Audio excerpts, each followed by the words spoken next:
is Physics.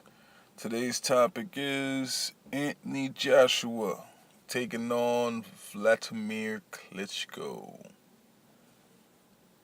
I don't even know why we got to talk about this fight. Like, seriously. I wasn't happy with, personally, I was not happy with Klitschko's selection of Tyson Fury. I was not happy with the selection of Anthony Joshua. And you know what? Last night I actually got to listen to or watch actually the sit down between Anthony Joshua and Dr. Klitschko, Dr. Steelhammer himself.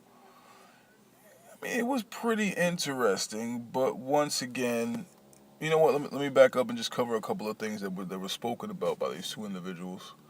Um, Klitschko tried to say that it was a very intriguing matchup, and this was the right time to have this sort of fight in Anthony Joshua's backyard because it is going down in London. And the fact is, you're looking at two Olympians. Both have participated in the Olympic Games, I do believe. Anthony was a gold medal winner, and I'm not sure about Vladimir. If he won bronze or gold, I'm not really sure, but I do know that they are two Olympians. Uh, Klitschko is now a former champion, and Joshua is now a current champion. But keep in mind, had Klitschko not fought Tyson Fury and left his belt or lost his belt to Tyson, and Tyson going into some weird early retirement sort of situation, we would have never had Joshua as a champion yet. I mean, and that's just for real. And I know I'm not too enthusiastic about this matchup. I wasn't too hyped for this fight. Um, and that's simply because, you know what? A lot of fighters come under scrutiny for being cherry pickers, but I feel like lately Vladimir has really, he's made the top of my list. Because, and there's a lot of negative talk about Deontay Wilder, who is, 37-0, 36 knockouts in the heavyweight division. Now, if Wilder was such a bum, why wouldn't that be the first fight that you took? If Wilder, and mind you, Klitschko sparred with Joshua and Wilder. I'm not too sure about Tyson Fury. Maybe not, because Tyson actually was not really that good in the first place. But I'm not really sure if Klitschko brought him in as a sparring partner. I'm really not sure right off the top of my head. But you sparred with both of these guys. And so one of them has had his belt for quite a while. That's Wilder. Wilder's had his belt for at least 2 years, maybe even longer. Anthony Joshua just got a belt, maybe like one fight ago. And mind you, if you're not familiar with the records of these champions, Anthony's actually 18-0. So why would you be taking a fight, even though this guy is a former Olympian?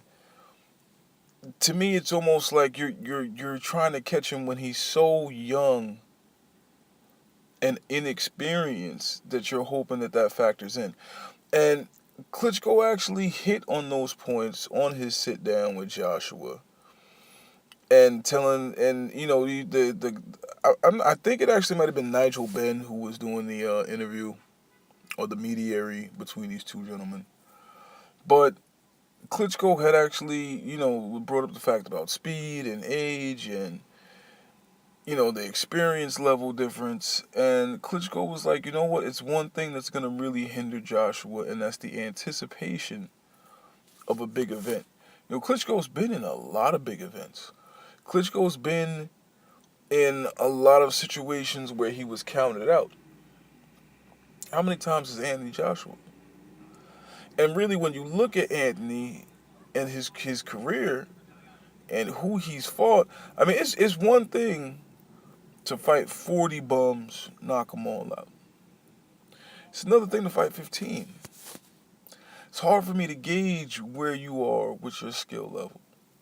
And I do feel like Klitschko was right when he said there is no way to prepare for the anticipation of a big event like this.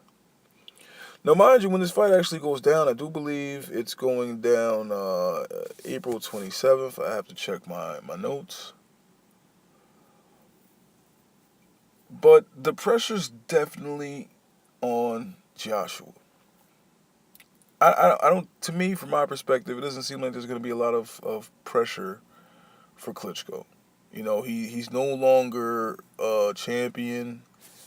He just turned 40 years old. I mean, so in the boxing world, he's pretty much, past his prime. So, I mean, there's not a lot of pressure. If he loses out there, they're going to say, well, he's old. I mean, the guy had almost 70 fights, man. I mean, what do you want? So that puts all the pressure on Joshua to win this fight in an impressive manner. And mind you, Klitschko doesn't have a real sturdy chin. He doesn't. And that's probably why he's avoided Deontay Wilder. But this does take away some of the shine that a Klitschko-Wilder fight would have had. And if Klitschko loses to Anthony Joshua, whether it be on the cards, whether it be by knockout, whether it be by accidentally slipping outside of the ring, I don't want to see Klitschko fight Wilder now. Not interested anymore.